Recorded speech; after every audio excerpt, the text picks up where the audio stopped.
je suis fatigué. Je suis fatigué quand je me lève, je suis fatigué quand je me brosse les chicots, je suis fatigué quand je prends le RER et je suis même fatigué quand je mange. Et le seul moment où je suis pas fatigué, c'est quand je dois m'endormir. Et j'en ai marre de cette boucle, alors je voulais que ça change. Et quand je vois les risques sur la santé d'un mauvais sommeil, franchement, ça m'a fait flipper. Alors je me suis promis de changer ça. J'ai donc lu tous les livres, regardé toutes les vidéos, regardé tous les documentaires. J'ai absorbé toute la connaissance qui avait en rapport avec le sommeil. Et j'ai condensé tout ce qui était le plus important dans cette vidéo. Il y a probablement beaucoup de choses dans cette vidéo que vous ne savez pas, mais que vous devez savoir. 66% des Français se sentent fatigués. Il est fort probable que ces 66% aient une mauvaise sonnerie au réveil.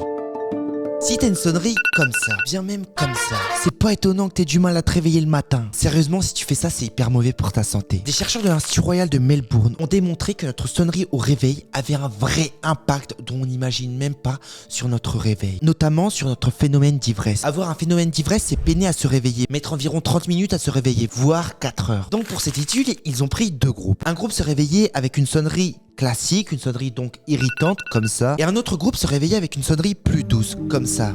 Après ça, ils ont évalué le taux de vigilance de ces deux groupes. Ils ont découvert que les personnes qui se réveillaient avec une mélodie douce, une sonnerie toute mignonne, leur vigilance était bien au-dessus que les personnes avec une sonnerie classique. Ces études ont même démontré qu'une sonnerie classique perturbait notre activité cérébrale. Ils ont conclu que le meilleur réveil pour se réveiller le matin devait se trouver entre 100 BPM à 120 BPM par minute, c'est-à-dire battements par minute. Après t'être réveillé, il est fort possible que tu fasses comme 94% des Français, que tu boives ton café matinal. Mais si tu crois que la caféine dans ton café te permet de mieux te réveiller, c'est une énorme connerie. C'est même une habitude dont il vaut mieux se débarrasser très rapidement.